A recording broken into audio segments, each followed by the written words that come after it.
the lights. Red, go! And Painton, oh my gosh, Painton's really hit Welch's car and lost it. And he's bullied off the circuit. Well, there you go, you see, that's what you get for enthusiasm.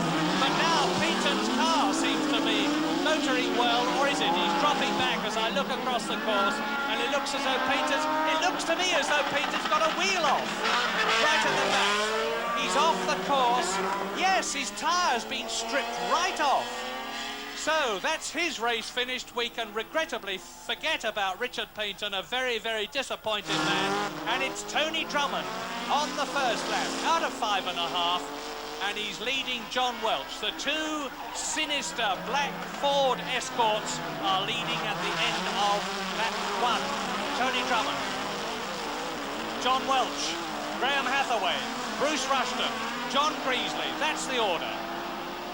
There is John Welch. That's the danger man as far as the leader, Tony Drummond, is concerned. And Welch is starting to close. Drummond's lost a bit of time there, getting it sideways. Welch took advantage of it, close right back. There you see the battle for third position. It's Graham Hathaway and the reigning champion in the white Escort, Bruce Rushton, as they go. And with them is John Greasley in the Porsche. 1 lap completed. Coming up to complete lap 2, and then there will be 3.5 to go. And it's still Drummond. Number 3, Welch in second place. They are pulling away, and Welch is now right on Drummond's boot lid. Great stuff. Remember that Welch had his boot lid sprung open in the previous heat, which he won. And remember too that Tony Drummond has put up the fastest time of the day that we have had at Lydden so far. And John Welch has put up the second fastest. Well, I will make a little prophecy, and that is that Tony Drummond has only got to stay cool and he'll win.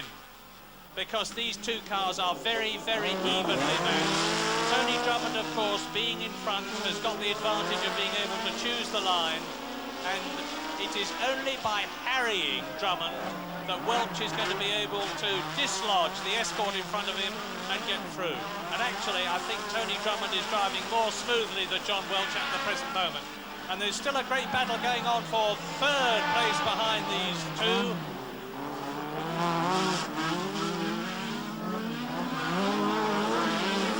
Oh, John Welch is now he's getting aboard, and now that's it, bang, bang, and off, that's it. John Welch's race is over, and that was foreseeable. Those two are very determined rivals indeed. And let's see whether John Welch is all right. He should be perfectly all right because he's got safety belts on, but he's slumped down in the seat, and you can see that his steering wheel is badly bent. I'm afraid that looks a nasty one, and they are stopping the race. Oh dear, to put it very mildly indeed. Usually one can be sure these cars are so strong and the drivers are so securely belted into their seats that even a very heavy contact and thump like that can leave the driver dazed and shaken, but okay. But it looked to me as though John Welch may have submarined into his safety belt, which means that he will have slid down the seat into the 6-point contact belt. Let us hope that he's all right. But what an unfortunate, to put it very mildly indeed, end to that race, because a terrific battle between Drummond and Welch. And I cannot tell you, obviously, what the problem with Welch is. They're undoing his safety belt. They've got his helmet off. And hopefully we will see that very welcome sign soon of a standing up driver, because he may well just be very, very badly dazed, because it was a terrific thump that he hit the bank with. And once again, I'm always saying this at Lydden, hats off to the organisation, because I can see that already the ambulance is there, the rescue car is there, the wagon to pull the car away is there.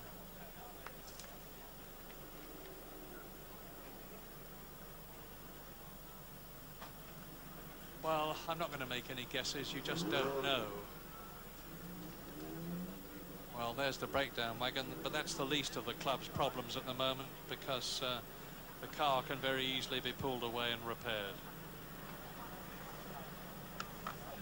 And round on that particular corner, you probably saw earlier on, and well, there's a very, very, very deep sigh of relief from me, because as you can see, John Welch is very conscious. He is obviously very dazed, poor chap, but it looks to me, that's the doctor in the yellow ski cap, the woolen with a woolen hat, with him. So as usual, the right people are in the right place at the right time. And thumbs up, John Welch is okay. Thank heavens for that. I will make a guess and say that he is nothing worse than shaken, though he may have sprained something. And with a 4-car rerun for the final there, I'm glad to tell you that John Welch is perfectly okay. And the other car that is not taking part in this 3.5 lap rerun is that of the reigning champion, Bruce Rushton, who broke his rear suspension and hasn't been able to get it fixed in time. And look at the position that Richard Painton has got. His rear wheel was broken. 4 men have physically lifted up the back of the car in the middle of the field and replaced that wheel, and he is in an absolutely superb position to use all the power of that V8 engine of his and punch his way past Tony Drummond, number 6, into the lead at Chesson's Drift on lap 1. Well, he's in a perfectly marvellous position to do it, but will he be able to do it? He's up against Graham Hathaway, number 5, who is just coming into the picture now on the right in the light blue and orange Escort, and he's up against John Greasley's Porsche, number 23. 4 cars, the driver of one of those cars will be the champion, 3.5 laps. And this time, Painton does get a flyer. And he's got the inside line, he's kept Tony Drummond out. Tony Drummond is in 2nd position. Richard Painton has got the advantage. Tony Drummond gets it sideways, Hathaway goes through, Greasley goes through. So Drummond, the hot favourite, who was leading when the previous race was stopped, is now last, and Richard Painton has got the chance with the triumph. No, has he? Hathaway through. Richard Painton overcooked it. Now the gloves are off.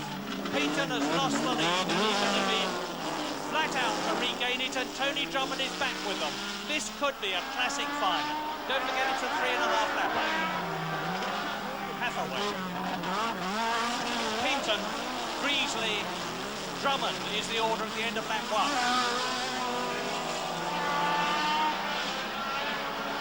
Painton challenging. He can use his power when he comes off the chalk and onto the tarmac to get past Hathaway. And if he's in a good position as they come out on the left-hander at Harry Hill, which is where he lost the lead, he can regain it. And he's got the inside line. If Hathaway drifts out here, Painton can get through.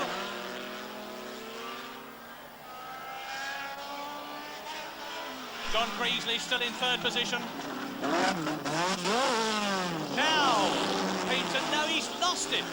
If only he'd kept the power on there, he could have come up alongside Hathaway and taken the lead as they came down Harry Hill. Still a very close thing indeed. The end of lap 2, 1.5 laps to go. It's still Graham Hathaway leading.